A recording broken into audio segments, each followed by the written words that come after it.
I want to start with a sentence that sounds impossible, and yet for centuries it was simply true. In Britain, there was a time when a child could be sentenced to death for a crime that today wouldn't even make the news. How did society reach a point where that felt not just acceptable, but necessary? When we look back at the past, it's tempting to imagine people as either cruel or ignorant, but that's too easy, and it lets us off the hook far too quickly.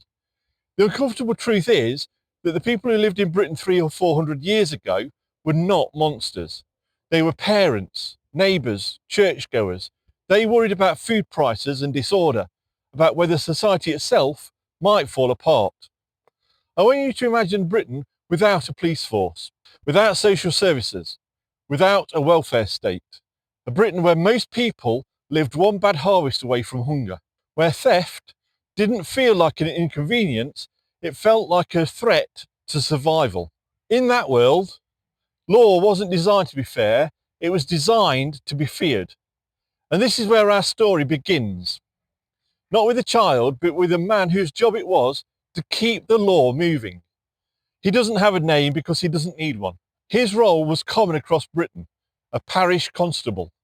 Not a detective, not a prosecutor, more like a local enforcer, unpaid, part-time, and answerable to magistrates who believed that order mattered more than mercy. He would have known the rules, and the rules were clear. But how did those rules come to include children? By the late 17th and 18th centuries, England's criminal law had hardened into something historians later called the Bloody Code. It wasn't a single law, but a mindset. Hundreds of offences punishable by death, many of them involving property. Why property? Because property represented stability. Landowners sat in Parliament, judges came from the same social class, and to them, theft wasn't just a crime, it was a crack in the foundations of society. Age barely entered the calculation. Children were not seen as developing minds or as people still becoming themselves. They were small adults, capable of intent, capable of guilt. The idea that childhood itself deserved protection had not yet fully formed. Our parish constable would have known this instinctively. If a child stole, that child had crossed a line. The law wasn't interested in why. It was interested in what would happen if others followed. But if fear was meant to deter crime, why did crime keep happening anyway? Let's slow the story down. Imagine a child, not a specific one, just a typical one. Poor, underfed, living in a household where work came early and education rarely. A child who takes something small, food, cloth, a tool, not out of malice, but because hunger has a way of making decisions feel urgent. The constable does not ask about hunger. He follows procedure. The child is brought before a magistrate. There is no lawyer, no social worker, no understanding of trauma or development. The courtroom is not a place of care, it's a place of example. And this is the moment that feels hardest to reconcile. The adults in that room genuinely believe they are doing the right thing. The sentence is not about the child, it's about everyone watching. So when punishment is meant to send a message, who is it really for? Here's where the story becomes more complicated and more human. Despite the harshness of the law, executions of children were actually rarer than the statute suggests. Judges, juries and officials often bent the rules quietly. Charges were reduced, ages were nudged upwards, pardons were issued. Our parish constable would have seen this too. He might escort a child to trial, knowing full well that the law said one thing and practice often did another. But notice what's happening here. Mercy is not built into the system, it exists despite the system. Justice depends on discretion, not principle. And discretion is unreliable, which raises an uncomfortable question.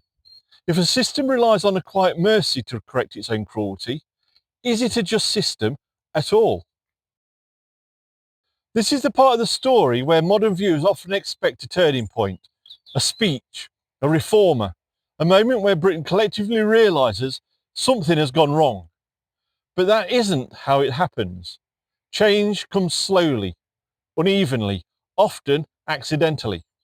Executions of children decline before the law itself changes. Public discomfort grows before Parliament acts. Sensibilities shift long before statutes catch up. By the early 19th century, something subtle but profound is happening. Childhood is being reimagined. Schools expand. Reformers write pamphlets. The idea takes hold that children are unfinished, not failed. Our constable or someone in his role would have noticed fewer children defendants, fewer extreme sentences, not because the law suddenly became kind, but because society was becoming uneasy. And that leads us to an important pause. Before we go any further, I'd really like to know what you think. When you hear this story, do you think the people enforcing these laws believed they were protecting society or simply protecting their own power? Let me know in the comments. I read them and they genuinely shape how these episodes develop. Now, back to the story. By the mid-19th century, Britain began to do something rare. It starts rewriting its criminal law, not just to make it more efficient, but to make it more humane. Capital punishment is rolled back, gradually, carefully, always with anxiety. Children are removed from the death penalty. Then more offences are removed. Then executions themselves begin to feel embarrassing rather than righteous. What's striking is how little fanfare there is. No one stands up and says, "We were wrong to do this to children." The change is procedural, technical, quiet, which brings us to a revealing truth about moral progress. Societies rarely announce their mistakes, they edit them away. So if Britain never openly reckoned with this, how many other moral U-turns happened at the same time? This episode isn't just about children and punishment, it's about how moral certainty works. For centuries, Britain believed fear kept society safe. That harshness provided order. That mercy was dangerous. And then, without a single dramatic moment, those beliefs collapsed. Not because people became better overnight, but because they became uncomfortable enough to change. Our parish constable fades from the story here. His role becomes obsolete. Policing professionalises. Welfare appears.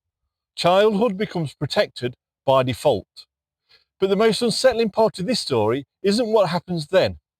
It's what it suggests about now. Every generation believes it has drawn the moral line in the right place. Every generation is eventually proved wrong. So let me leave you with this final thought, and it's one that we'll return to again and again in this series. If something once felt normal, lawful and necessary, and now feels unthinkable, what are we doing today that future Britain will struggle to explain? Thanks for walking a little further down the road of history that made Britain. If you liked it, there's a button especially for that.